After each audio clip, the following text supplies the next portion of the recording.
Они пришли сюда, на столичный 303-й избирательный участок, исполнить свой гражданский долг. Участие на выборах – их личная инициатива. Ставя галочку сегодня, они надеются на достойное будущее завтра. Адам Хадзиев перешагнул порог одним из первых. Взяв бланк, он удаляется за ширму. Проходит минута, и бюллетень опускается в ящик для голосования. Сегодня мы проголосовали, я надеюсь, за достойную партию, за достойного кандидата, который оправдает наши надежды.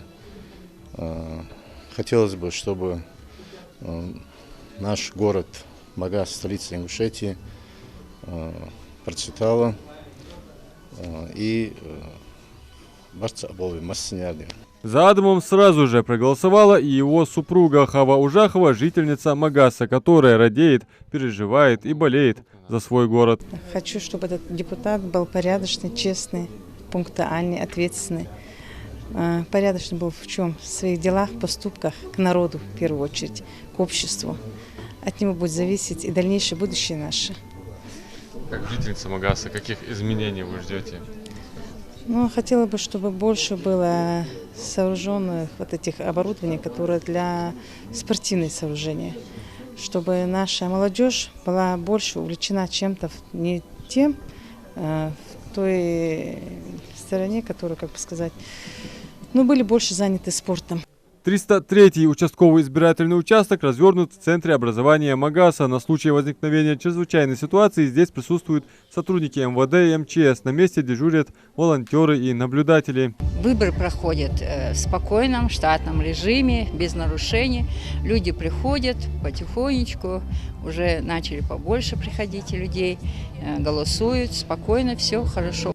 Во двор образовательного центра вытянута аудиосистема. Играет лезгинка, артисты исполняют песни. Организаторам удалось создать праздничную атмосферу. Однако главное украшение сегодняшнего дня еще на подходе. Каждый раз, когда дни выборов совпадают с выходными, на избирательный участок по традиции заезжает свадебный кортеж. Так сказать, начать семейную жизнь с исполнения своего гражданского долга. Невеста проголосовала, а значит свадебный кортеж может продолжить свой маршрут к дому жениха, но только после вручения подарка. Новоиспеченные ячейки общества вручили телевизор, затем продолжили торжественную процессию зажигательной лезгинкой.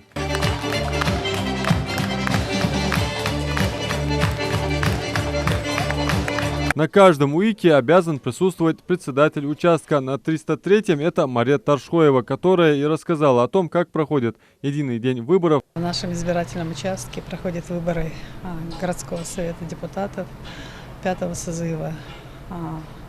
Избиратели подходят на этот момент у нас проголосовало около 30% избирателей. Обычно у нас наши избиратели до 2-3 часов активно голосуют. Пользуясь случаем, хочется сказать им, чтобы они пришли на выборы и сделали свой правильный выбор. В республике функционирует 142 УИКа и 284 наблюдателя закреплены за общим количеством участков. Всего в регионе зарегистрировано 241 864 избирателя. Будет распределено 485 мандатов среди депутатов, которые будут вновь избраны.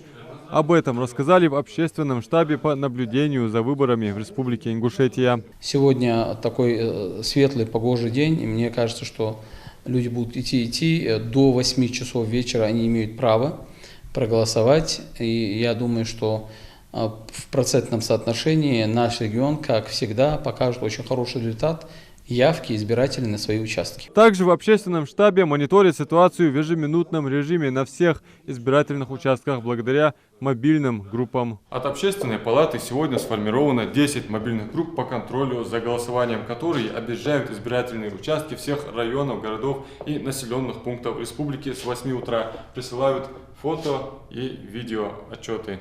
В городах и селах по всей стране проводится более 4000 избирательных кампаний. Всего замещению подлежат более 33 тысяч мандатов и выборных должностей. В голосовании могут принять участие около 67 миллионов граждан-избирателей. Важен каждый ваш голос. Адам Мережков, Султан Булгучев, Новости 24.